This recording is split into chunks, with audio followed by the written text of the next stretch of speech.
Entertainment को subscribe करें और साथ में बेल आइकन जरूर दबाएं ताकि ऑडियो वीडियो आप तक जल्द पहुंचे।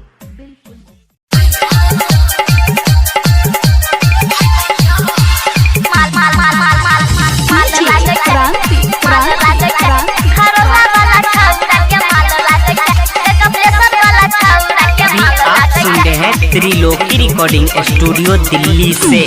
देखै में तू छौरी बबाल लागै छै, देखै में तू छौरी बबाल लागै छै, गै बबाल लागै छै, देखरौआ वाला छौरा के माल लागै छै, देखरौआ वाला छौरा के माल लागै छै। देखै में तू छौरी बबाल लागै छै, देखै में तू छौरी बबाल लागै छै, गै बबाल लागै छै, कपलेसर वाला छौरा के माल लागै छै, कपलेसर वाला छौरा के माल लागै छै।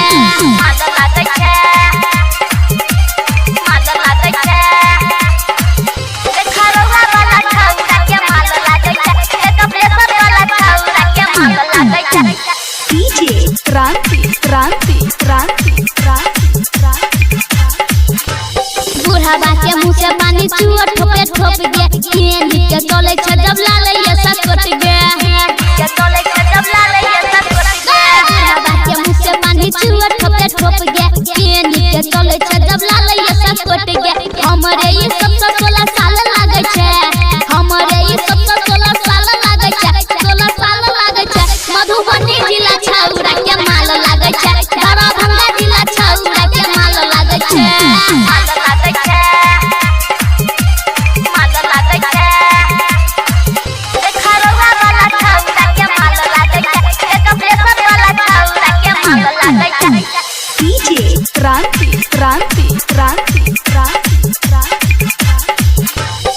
चढ़ली जवानी तोहर पतली कमर गे, जान मारो तोहर हई तीरथी नजर गे।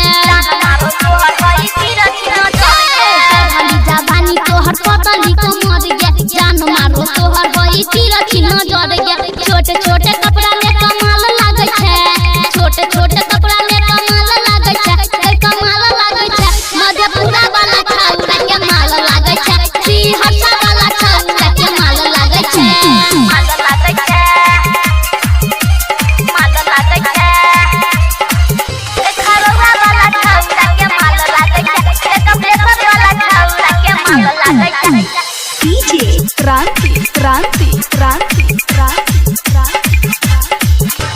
विपिन यादव तू मन कहो सच बात गे, परवीन देवेंद्र से मिले जाइ छी रात गे।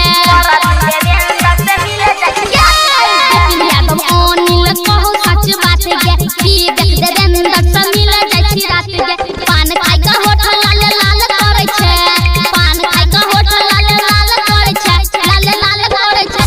खजौली वाला छौरा के माल लागे छै, गढ़ा वाला छौरा के माल लागे छै। By Vipin Yadav entertainment.